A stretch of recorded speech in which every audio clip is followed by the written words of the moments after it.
Hey there, everyone, and thank you for joining me. Today, I've brought you a really special guest to chat about his contribution to next year, 2022's Australia's WellBeing Astrology Guide. So please welcome my guest, Giulio Pellegrini. So thank you so much for being here. Hi, everyone, and hi, Cass. Thank you. Thanks so much for having me. Oh, it's great to connect with you again. It's been a little while. So what I'd really like to do to start with is to firstly just introduce the magazine. If you haven't seen any of our previous videos, this is it's an Australian publication, WellBeing Astrology, and this is our 2022 edition. So I invited Giulio to write an article for the magazine, and he's done something on the 6th and 12th houses. So really fabulous article, particularly in that area of astrology where some people can get a little bit stuck or confused about the meanings of those houses we technically can't see. But before we dive into that a little bit, I'd like to talk about you, Giulio, and your journey in astrology, how you came to discover it and get to where you are in astrology now, and what you're doing in the community and all the things. So fill us in. All the things. Okay. Gosh, astrology hit me over the head a few years ago, like literally like a Mack truck just came in and grabbed me and hasn't let go. So I went to, and how I got into astrology was through how I got serious about it. So let me back up a little. I had studied on my own for, about 15 years. I had been, just someone who was really curious about the nature of spirituality and how does the cosmos work, and, big Sagittarius questions about the cosmos and God and, things like that. Yeah. And then I hit my mid 40s or my early 40s, and I got, I had that classic midlife crisis and the search for meaning. And I needed work that just meant something to me, that made a difference. And on a lark, I went to an astrology conference. I got an email and so I went to the Northwest Astrological Conference, which I'm sure you know. I know you've spoken there, yeah? We've met in person there. That's right. Yes. I forgot, it's been so long. Oh, I know, 2020 has just ruined my timeline. Anything that sort of happened. So 2019 feels like it was 2 years ago, but 2020 feels like 5 years ago. Oh my gosh. Yeah, it sure does. It sure does. Yeah. So NORWAC. So in 2016, I went to NORWAC. And it was magical. I met a ton of people. I met a ton of astrologers, and I had been doing other things in my life, but this was the first time that I had people kind of tell me, you should do this. Listen to me. They took my hand and said, well, look, I'm telling you, if you ever needed someone to say, this is your path, listen. And I did. I decided to listen. Yeah. And from there, I studied esoteric astrology. I studied some traditional astrology with the School of Traditional Astrology, Deborah Holdings' school. Yep. I studied with Wade Caves. What else? Studied with Melanie Reinhardt. And I'm kind of a hybrid. Well, I'm really a psychological astrologer, informed by evolutionary astrology,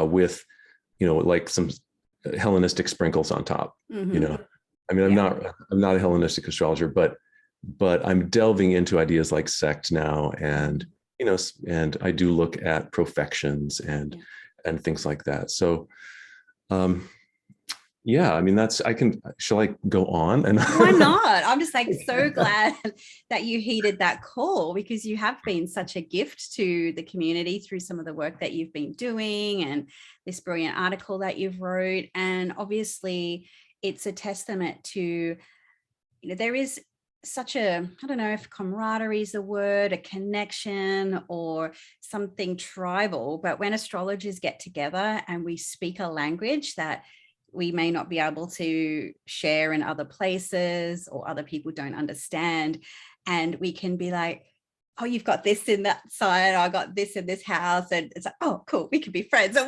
even if it's just so lame like that. But we just can kind of you just cut to the chase with people, you get to know each other, understand each other. And I don't know, it's something I've really tried to put my finger on for a really long time, how that works. But I still have yet to kind of find that answer. But there is a certain magic in the chemistry when we come together as astrologers, I think. So, and NORWAC is a fantastic place to do that. So awesome.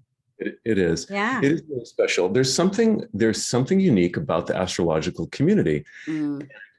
So I encourage people, if they even have an inkling that they might be interested in finding out more, to attend a conference. Right now, they're mostly online. There's really no substitute for in-person conferences. I mean, that's where you really meet people. And you're speaking the language. Every time I went to NORWAC and other conferences, I left there a better astrologer. Yeah. Because you're speaking the language the whole time, the whole weekend, and your vocabulary grows. It's really, it's profound.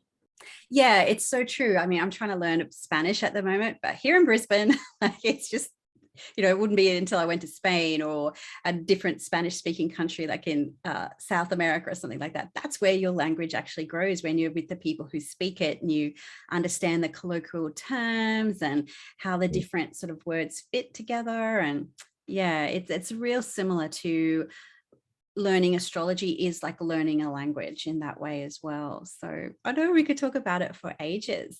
So in terms of what you're doing with your astrology, you mentioned that you're sort of informed by esoteric traditions and your psychological with your Hellenistic sprinkle. Love that. How does, like, in terms of what you do in astrology, I mean, obviously you're quite involved with AFAN. You're the president, I believe, of the astrological network. What's the acronym again? Association for Astrological Networking. Yeah. And so tell us more about that, because you've got a lot of projects and things in the pipeline too. Yeah, sure. So, I have my own private practice, astrology practice. I really focus on vocation, on life direction, life meaning. Yeah. I'm a Scorpio, so I go deep, and we go to all the places. We can go to difficult places if you have them, but gently and with tremendous compassion is what I try to bring a lot of compassion to my work. I'm also a researcher. And so I've developed several techniques that are unique to my own methodology around the first Saturn square and when you're 7 years old, and how that first Saturn square around 7 informs a lot about who you end up becoming in life. So that's ongoing research. And then community-wise, so yeah, I'm the presiding officer of AFAN, and I do spend a lot of my time working on it. And AFAN, if for everybody who doesn't know, is one of the big astrological nonprofit organizations in the U.S., but we're international actually. We Alicia Youssef is one of our board members, Australian astrologer, and we have board members in Argentina, in the UK. And we have members from all over the world. We put on monthly events, educational events. We just launched our first astrological magazine, the AFAN Quarterly. It's got tons of great articles. It's got video. We're really doing something new with this magazine, and it's a multimedia effort. Awesome. Yeah. We do a lot. So AFAN, just check out AFAN, because it's a fun place to get involved with astrology, with the astrological community. Yeah. Yeah. So it sounds like you're really starting to move into this air element shift with that magazine. Oh, so true. Oh my, yes, absolutely. Very love Aquarian. Well, we just AFAN. It has been going through our Sun Saturn conjunction. So like a Sun Saturn transit. So like really a reckoning with who we are, and strengthening our vision and our mission. Yeah, cementing that position too, in a sense. Love it. Yeah. So fantastic. Yeah. Well, congratulations on all that. And also congratulations on, when I opened up your email and printed it out, I sit down for a cup of tea and read your article, I was like, this is fabulous. I've thoroughly enjoyed it. And it made me just so glad that I invited you on this project. So tell us more about this piece that you've written for us, because you just weaved so many magnificent threads through it, you know, the practical and the dreamlike and the mythological and all the things. And it was just like, oh, I wish I could, there was more to it, but obviously a magazine, it's a little bit condensed, but this could be a book. Wow. Well, thank you. Thank you so much, Cass. I mean, it was, it was really an honor to be invited. I really appreciated it. It was my first, writing project in a, published space. And that meant a lot to me. And the 6th and the 12th house are such fascinating houses to me because they're invisible. They're the 6th, 12th, and the 8th house are these invisible spaces. And to me, what astrology is in many ways an investigation of the things that we can't see, like the psyche, the soul, love, our vocation, what we believe in, all of the soulful things in life are connected to astrology. And some of the most soulful areas in the chart are those invisible houses, 6, 8, and 12. And in the article, I focused on 6 and 12. And those are just really interesting. They're often misunderstood or in some ways simplified. Yeah. And so I just tried to bring, some imagination to it. And in the end, I will say that I have planets in the 12th house. Oh, you do? Yeah. And it always helps, you're coming from direct experience. So I always say, if you can find an astrologer that has like a planet or two that you have, I mean, there's no better, insight or information. Yeah. And it's really fascinating sometimes when, people who would book in with you who would really probably have no idea of, even some people who may be following my work for a while, they might have got tidbits about various chart positions I've spoke about, and if they care enough, they might have connected the dots. But it's always fascinating how people will book in with you and they'll have a placement like right on your placement. And that's like maybe the anchor point, that they didn't even know about, but it's like, yeah, I want to have a reading with that person. And then, it's like, oh, well, there it is, People definitely, and there's resonances and a reading, oftentimes, the chart for the moment can say a lot about what the reading is for, and that a person, chose to come to the consultation session is, I think it's a momentous and meaningful moment. So, they're seeking answer, and it's so, yeah, it's a good moment. Yeah, it's such a space. It's, even when we try and talk about it, it's not something that we can really concretize or define, because that's the nature of it, right? It's this part of the sky that is so close to us because it's, neck parallel to the ascendant, but in zodiacal order, it's the furthest from us. So it feels almost like this, almost like a dangling carrot type of energy, or grasping at fog in a sense, because just trying to vocalize it or conceptualize it in a way that makes sense can be very difficult, because it's more of an embodied or a felt place in the birth chart, as opposed to, oh, yep, that is that and that is that. It can sometimes be difficult because it's a part of the sky that other people can see, but you cannot, because of the way that the chart is built. So sometimes it does take somebody else to come and shine that light on that corner of the sky for you, and sort of say, well, this is the range of possibilities, or this could be, how it plays out, or how I've seen it play out in other people with similar placements. And then you sort of get, maybe like a compass recalibration and a new understanding of that part of your life, because it is difficult in its nature, because you just can't see it. It's like the blind spot on the freeway, like you got to always check it all the time. You're obviously in that sort of aversion position to the ascendant. So, and you just never know, is there going to be somebody in that lane or not? So you've always got to check in on that 12th house, I think, too. One thing, sorry, go on. Oh, I love the imagery of the lane checking. That's it. That's so 12th house. Yeah. This space, it's an area where it's like what you don't know what you don't know. Yeah. It's a void that is our blind spot in many ways. And depending on the connections that you have to planets in that house or the ruler of the house, it will make it more easy or more difficult for you to kind of uncover and excavate that terrain. But and I agree. It's if you have if you have people that can mirror those planets for you, or a way for those planets to access and find expression outside the 12th house, so much better. Gain access to those talents and gifts, possibilities, circumstances. Yeah. When you were saying before about you went to this astrology conference with an interest, and it wasn't until people mirrored back perhaps some of the gifts or the talents that you have that you couldn't see for yourself. And I think that is sometimes what you do need from the 12th house, because it's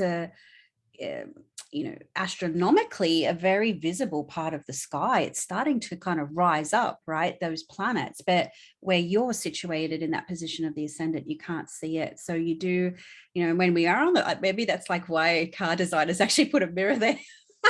So you can have this, whatever's in the shadow there, mirrored back to you. So it does often take someone to go, hey, you could be really good at this, or, why don't you do this thing? I think many people kind of know it deep down, but because it's so far away from us, it feels out of reach, or maybe too hard or too difficult, or I could never possibly do that or be that, or whatever the situation is. But when I know I've had my 12th house stuff reflected back at me, I'm like, that's not like, I know it's there, but there's that sort of denial component because you just can't see it, so you have to kind of own it or embody it in some type of way. And that's where that sort of power comes through, and the gift that you can then sort of give to sort of share or support with others, I guess.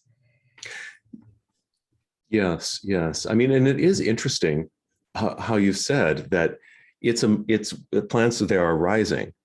So you would think, so there are some contradictions. There are some contradictions in astrology that we have to grapple with. Yeah. The idea that, now hang on a second, because if planets are rising, then aren't they becoming more powerful? Why are planets in the 12th house so kind of debilitated if they are in fact rising? That's a really interesting question. And in the article, I tried to grapple with that a little bit. Yeah, there's some of the mythology you brought up in the article, and even from various cultural traditions, like loved it.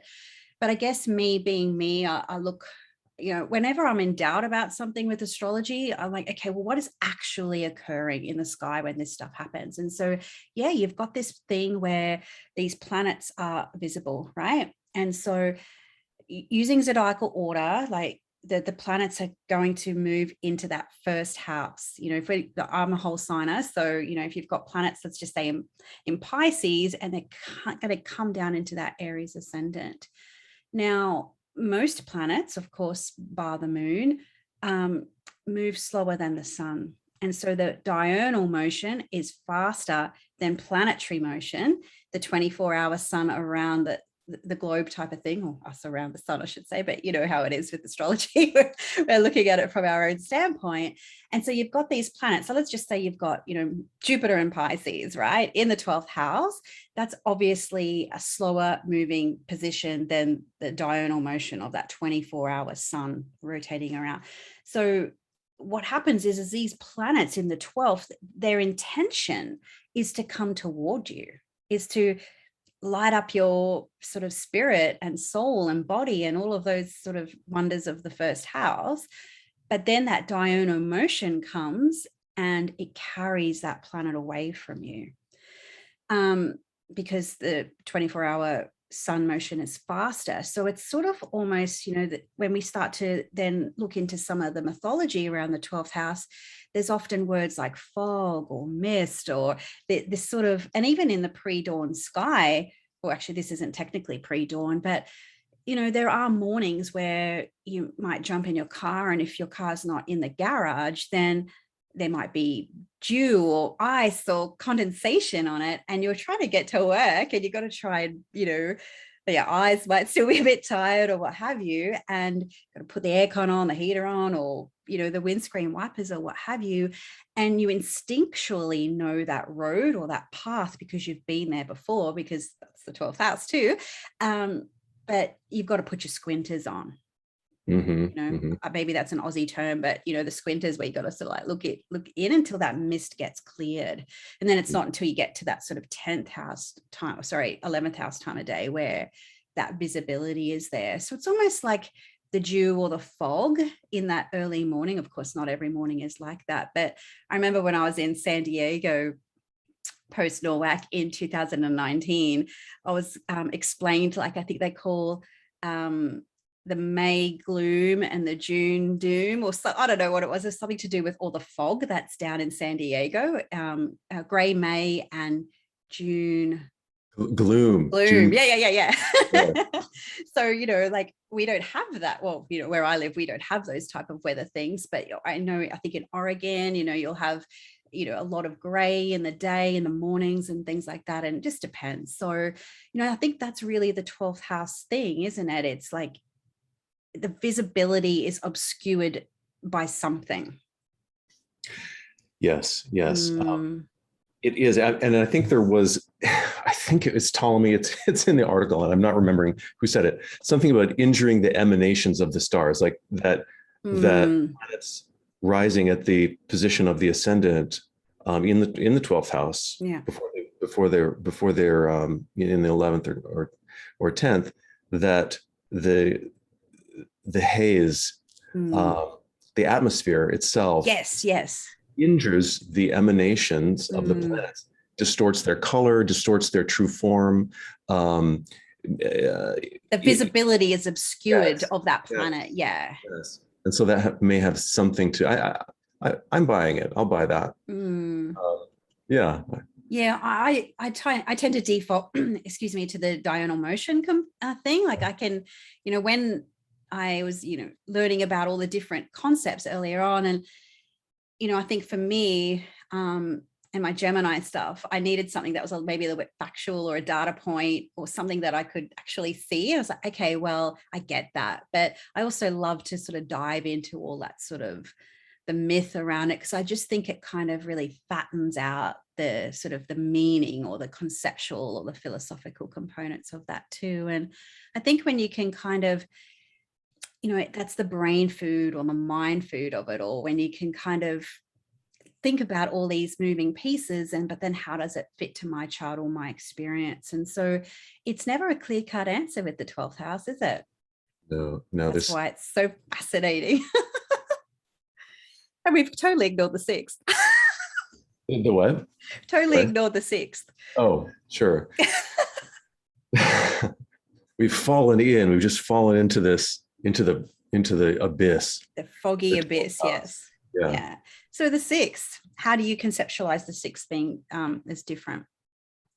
Okay, well, in a lot of ways, I think of the 6th and the 12th. I think of the 12th as undoing. It's the realm of undoing, unmaking, whereas the 6th is making. I loved that. And the sign on the 6th is what we're here to make. It's what the ascendant is up to, bringing into existence. So the 6th house has a lot to do with keeping our lives going, working, keeping our processes in existence, and fighting against the entropy of life in many ways. Like if we stop working or taking care of ourselves, or just sit around, everything's going to sort of disintegrate around us. Yeah. Keeping it going, that's the work of life and the work of the 6th house. And life is work, isn't it? In many ways, it is. So many ways. Yeah. And it's sort of like this, being a cadent house as well, and in aversion to the ascendant, the 6th house is one of those houses, I think, where it just takes quite a lot of effort just to maintain, like, keep the wheels turning. Like, it's not always a house of, I'm kicking those goals or I'm doing the things. It's just to maintain a sense of, neutrality or head above water or just slow and steady progress, but it's not, great achievement or recognition or anything like that. And obviously to do with the body a lot, because, the sixth house, sickness, illness, and those sorts of experiences that can maybe underpin us a bit, undermine us in some ways. Yeah. Yes. Yeah. And also the sixth house is related to process in that there's no, if you think about the body, it is a number of overlapping concurrent processes. So much going on in our body taking place all at once, all of these different systems that all relate to process. Yeah. And so you can think of this, I like to think of the houses psychologically as well as literally. And so if you think of, a sign, let's take Gemini. If you put Gemini in the ascendant, that means that Scorpio is on the sixth house cusp. Okay. And if you just think about Gemini, what we know about Gemini is not known for depth, for like for emotions. I'll take that. Are you a Gemini? Gemini rising with Jupiter on the ascendant and Mercury in the first house. So just a little bit. Well, Giulio, Mercury is, Gemini is also the 8th sign from Scorpio. A Gemini is the 8th sign from, well, I know it. I know, I'm a Scorpio. I love, it's so underrated, the Gemini Scorpio combination, because obviously nothing in common, but there's that. Yes, that's very interesting. And Mercury can do all the realms, right? So it can go down into Scorpio land when it has to. Yes. May not just stay there long. That's the key difference, right? I'm surrounded by Geminis in my life. It's hilarious. But I mean, so this is the thing that takes work, it takes for Gemini. Yeah. And you could go around the whole wheel and do that exercise and just see, okay. And you really can learn the psychology of the signs by doing that, by just going around the wheel and saying, okay, what sign is on the sixth house cusp? What's the ascendant? And archetypally, that's what the sign struggles with keeping in existence. Yeah. It's, the sixth house is, I think, what you actively choose to deny or to avoid. And when I was younger, I worked, I attracted the Scorpios. So I remember this one particular woman, and she was a brilliant psychotherapist, hypnotherapist, the real deep, just went for the jugular type of therapy. And I remember in my 20s, I just avoided her. I don't need that. I don't want that. She goes, oh, one day. And then, but you know what I mean? It was such a profound experience. And once you then dive into that, the psychological components, and then you are sort of transformed. And so, there is a beauty in the sixth house, and the 12th, of course, once you're prepared to shine that light on it. But I do see that it can be a place of that active denial of doing that work, whatever that work might entail, as described by that sixth house sign. Definitely. Doesn't come easy. I think that it's something we often want to avoid. We can have, and especially the 12th house can be quite an aversion. There can be an aversion attraction pattern to the 12th house, because the 12th house, in many ways, it's what we are. It's a deep, irrational fear. The thing that we can't see, it's the monster in the dark. I think it's like where people's limbic brains click in. You know what I mean? Like it's, as you said, the irrational fear. It's like coming from this limbic, instinctual place, which, I don't know, it can sort of be supportive in some ways when it's worked with in the right way. But then, of course, you've got that undoing component when you're not sort of actively embracing that place. Yeah, I love that point. Lizard brain. Maybe that's going to be my label on the 12th house from now on. Lizard. Limbic, limbic brain. Or you're going to call it the lizard brain. I'm going to call it the lizard brain. There's that too. Yeah, no, I love that. Yeah, it's that.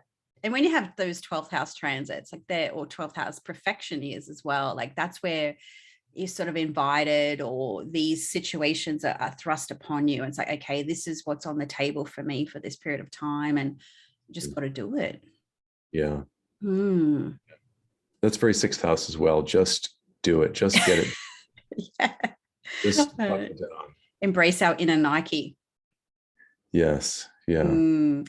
And one thing you've done also too, Giulio, in this article is you've also done something that's really going to be helpful for readers, and taking the position of the ascendant and what your 6th, 12th house signs will be. So, if you're thinking, oh, wonder what that would be for me, I'm a Leo rising, or, Libra, whatever, and you can look that up and see what sort of sign dynamics you're dealing with in this part of the chart. So very helpful for people who, might need a bit more assistance in figuring that out. And what isn't called out in the article, but what I did incorporate into those little horoscopes, is the last sentence. I think in just about every one of them calls back to the 2nd house, because when we work on our 6th house, it strengthens our self-esteem. That comes out of, and there's a trine, from the 2nd to the 6th, so that working on doing the work of the 6th house, it's that beautiful trine beam to the 2nd. It just boosts our self-confidence, our self, our energy levels. And so you'll see that I don't directly reference the 2nd house, but you can decode it if you're interested in that. You can kind of like put your own sign on the ascendant and check it out. Yeah, I love that sort of link that you've made there too. So, and that's the thing, like earning money or earning support, there's work in that, right? So, and then once you get more confidence and esteem with the more work you do, like you just do it, and then the good result happens, and then, it's just that sort of compounding effect. So that's wonderful. Love it. Well, thanks, Cass. I don't mean to, embarrass you or anything, but yeah, I really, honestly, I so loved this article, and I was so glad that, it's in print, it's, it's in the world, and more people will get to read it and learn about you and these wonderful mix of ideas that you bring to the table. So thank you so much. I loved it. And so just for people who may or may not know, WellBeing Astrology Guide, I'll put all the links on how you can get it below. If you're not in Australia, there's also a digital copy that you can, get that instant gratification and read this article straight away. And of course, there's options if you're not in Australia, you really do want a hard copy. I can arrange that for you. But in Australia, it's easy to get, and I'll pop the link there too. So as we wind up this video, Giulio, have you got anything sort of in the pipeline that you'd like people to know about? Maybe let people know where you're located, or anything that you'd like to share with our wonderful viewers? Sure. Yeah, well, thank you for having me. This has been a lot of fun. 12th house. Yeah. And the magazine looks gorgeous, gorgeous, gorgeous. I can't wait to get my copy. Yes. And so, yeah, what I have coming up is I'm a faculty member at an upcoming retreat, the OPA Astrologer Conference. So that's happening in April. And this is a fantastic opportunity to level up your astrological practice. So if you're a budding astrologer, if you're a student astrologer who is looking to get more professional, the Astrologer Conference is phenomenal. And so I'm teaching several classes on marketing and branding. So it's opaastrology.org. And what else is going on?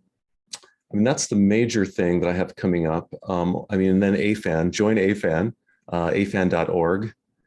And you can always hit me up online with questions and reach out to me. I'm around. And are you guys still doing like a mentorship or some type of teaching through that organization as well? Yes. So yeah, we've got a mentorship program. The Applications will open for that in January for the new season of mentoring. And we've got, it's a brand new program that we just launched this year. It's been a huge success. Right now we have about 25 mentors and 25 mentees in the program that meet monthly.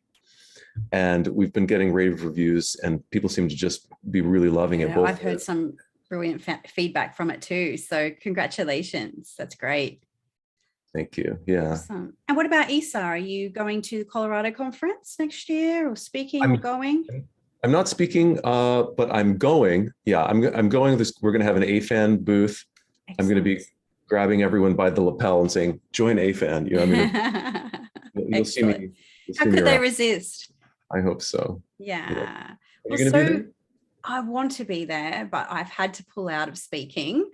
The situation in Australia, well, I just didn't want to say, commit to my position and then say, look, now I can't do it. So I surrendered my speaking spot, and I looked on the website maybe last week, and there's such a fresh crop of people there now, which is wonderful. So obviously some international speakers, it's just a little bit tricky to, the situation's just so different in the world now. So it seems like a lot of people have perhaps said, I just can't travel right now. And then, a lot more people are, different people are on the bill. So it's fantastic. I'm going to try not to have a massive dose of FOMO when these things happen. But at the end of the day, it is what it is. And when the world feels a little bit more normal again, then it can be really wonderful. But that being said, I had such a magical experience. NORWAC 2019, San Diego. I spent a month up and down the West Coast.